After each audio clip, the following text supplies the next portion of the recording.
When it comes to dealing with fear, I often hear people say, you must get rid of the thoughts that cause it.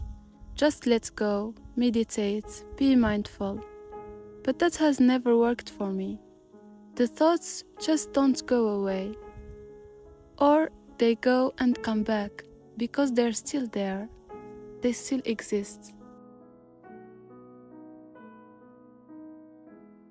So I keep thinking and searching for a solution that actually works, that actually gets rid of the fear.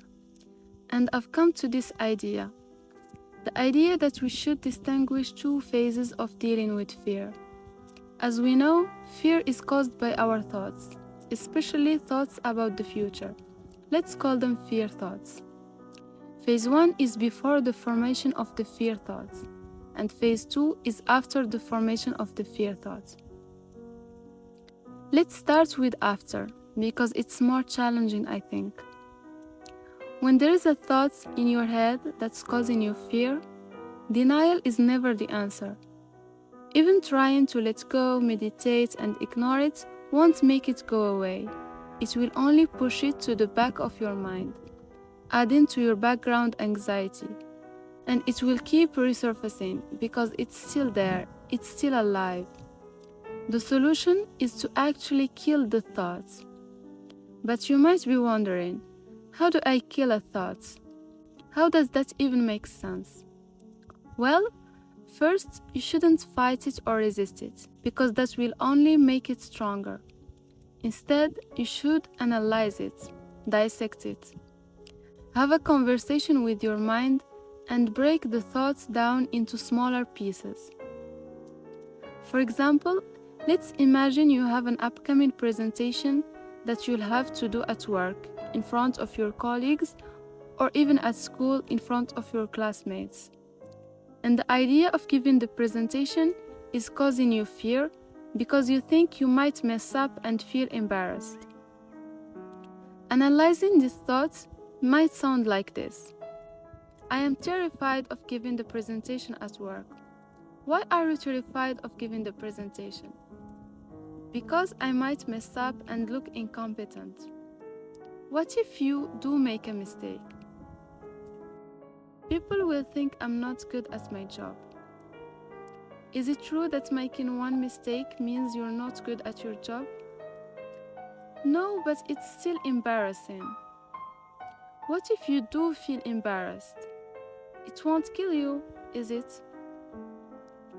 It won't kill me, yes, but it's still an unpleasant feeling. Well, who said you're only supposed to experience pleasant feelings? That's not what life is about. How are you gonna grow and become more resilient if you only experience pleasure? This is just an example of how you can analyze your thoughts using this questioning method. And in this example, you can overcome the fear by trying to accept embarrassment as part of the human experience, making peace with the idea that you might make a mistake and feel embarrassed. And that's okay, it's not the end of the world. By addressing the fear thoughts, you weaken it and reduce its impact on you. But first, you need to be aware of the thoughts in order to analyze it. That's why it's important to check in with yourself regularly. Ask yourself, how am I feeling? Is something bothering me? If you are afraid of something, acknowledge it by saying, I am afraid of this thing. Just formulating the fear is already a big step toward overcoming it. If you're feeling general anxiety and restlessness rather than direct fear, you might need to dig deeper to find the causes.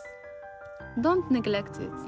It's important to sit with yourself, maybe journal, and have a conversation with yourself. Your mental health and physical health are crucial. Once you figure out the cause, formulate it clearly and then analyze it.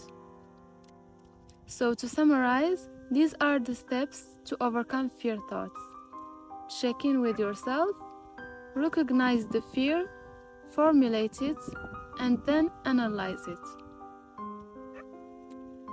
Now, before the formation of fear thoughts, you can try to prevent these thoughts, or at least reduce their frequency. In order to do that, you need two things: a good belief system and mindfulness. I spend a lot of time observing myself and analyzing my thoughts. And when it comes to fear, I always come to the same conclusion. Fear is lack of faith. This idea may resonate more if you are a believer, but even if you're not, it can offer you a new perspective on life. As someone who believes in God, I think that we can't control everything in life. Our job is to take what I call inspired action, which is action that you feel called to take by your intuition.